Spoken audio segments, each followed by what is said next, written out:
ایک حقیقی سپرمین کا سچا واقعہ۔ عمر بن الخطاب رضی اللہ عنہ نے روم سے لڑنے کے لیے ایک فوجی دستہ روانہ کیا۔ اس دستے میں ایک نوجوان صحابی عبداللہ بن حذافہ بن قیس السمی رضی اللہ عنہ بھی تھے۔ مسلمانوں اور قیصر کی فوج کے درمیان لڑائی نے طول پکڑ لیا۔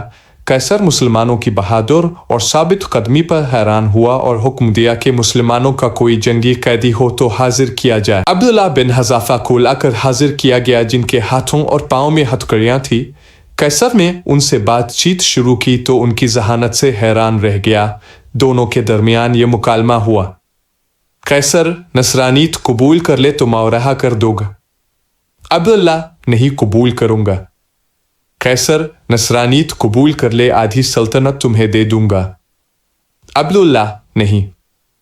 قیصر: نصرانیت قبول کر لے، آدھی سلطنت دوں گا اور تمہیں حکمرانی میں شریک کروں گا۔ عبداللہ: نہیں، اللہ کی قسم، اگر تم مجھے اپنی پوری مملکت، اپنے آبا و اجداد کی مملکت، عرب وجم کی حکومتیں بھی دے دو تو میں پلک جھپکنے کے برابر بھی اپنے دین سے من نہیں موڑوں گا۔ قیصر غضبناک ہوا اور کہا: تجھے قتل کر دوں گا۔ عبداللہ: مجھے قتل کر دے۔ قیصر نے حکم دیا کہ ان کو ایک ستون پر لٹکا کر ان کے آس پاس تیروں کی بارش کی جائے ڈرانے کے لیے، پھر اس کو عیسائیت قبول کرنے اور موت کو گلے لگانے میں سے ایک بات کا اختیار دیا جائے۔ جب قیصر نے دیکھا کہ اس سے بھی بات نہیں بنی اور وہ کسی حال میں بھی اسلام چھوڑنے کے لیے تیار نہیں، تو حکم دیا کہ اس کو قید میں ڈال دو اور کھانا پینا بند کر دو۔ عبداللہ کو کھانا پینا نہیں دیا گیا یہاں تک کہ پیاس اور بھوک سے موت کے قریب ہو گئے تو قیصر کے حکم سے شراب اور خنزیر کا گوشت ان کے سامنے پیش کیا گیا۔ جب عبداللہ نے یہ دیکھا تو کہا: اللہ کی قسم، مجھے معلوم ہے کہ میں وہ پریشان حال ہوں جس کے لیے حلال ہے، مگر میں کفار کو خوش کرنا نہیں چاہتا۔ یہ کہہ کر کینی کو ہاتھ بھی نہ لگایا۔ یہ بات قیصر کو بتائی گئی تو اس نے عبداللہ کے لیے بہترین کھانا لانے کا حکم دیا۔ اس کے بعد ایک حسین اور جمیل لڑکی کو ان کے پاس بھیجا گیا کہ ان کو چھیڑے اور فحاشی کا مظاہرہ کرے۔ اس لڑکی نے بہت کوشش کی مگر عبداللہ نے اس کی طرف کوئی توجہ نہیں کا اور اللہ کے ذکر میں مشغول رہے۔ جب لڑکی نے یہ دیکھا تو غصے سے باہر چلی آئی اور کہا: تم نے مجھے کیسے آدمی کے پاس بھیجا؟ میں سمجھ نہ سکی کہ وہ انسان ہے یا پتھر۔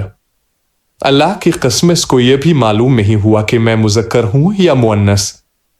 جب قیصر کا ہر حربہ ناکام ہوا اور وہ عبداللہ کے بارے میں مایوس ہوا تو ایک پیتل کی دیگ منگوائی اور اس میں تیل ڈال کر خوب گرم کیا اور عبداللہ کو اس دیگ کے سامنے لایا اور ایک دوسرے مسلمان قیدی کو زنجیروں سے باندھ کر لایا گیا اور ان کو اٹھا کر اس ابلتے تیل میں ڈالا گیا، جن کی ایک چیخ نکلی اور دیکھتے ہی دیکھتے ان کی ہڈاہیں الگ ہو گئیں اور تیل کے اوپر تیرنے لگی۔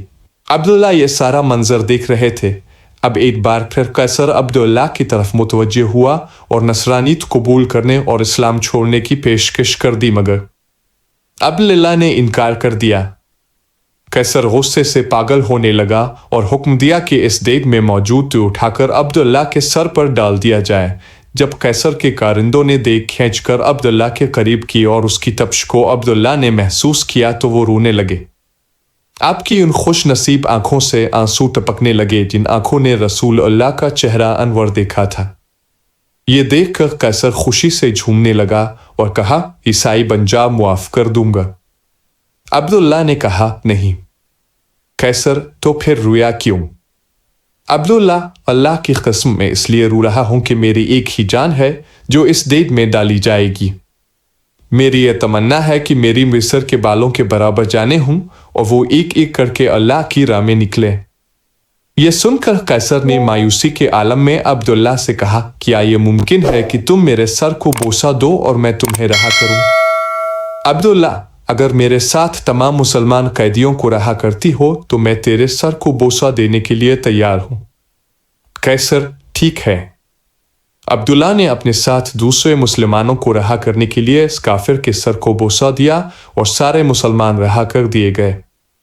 جب واپس عمر بن الخطاب کے پاس پہنچ گئے اور آپ کو واقعہ بتا دیا گیا تو عمر رضی اللہ عنہ نے کہا: عبداللہ بن حذافہ رضی اللہ عنہ کے سر کو بوسہ دینا ہر مسلمان پر ان کا حق ہے، اور خود اٹھے اور عبداللہ کے سر کو بوسہ دیا۔ سبحان اللہ۔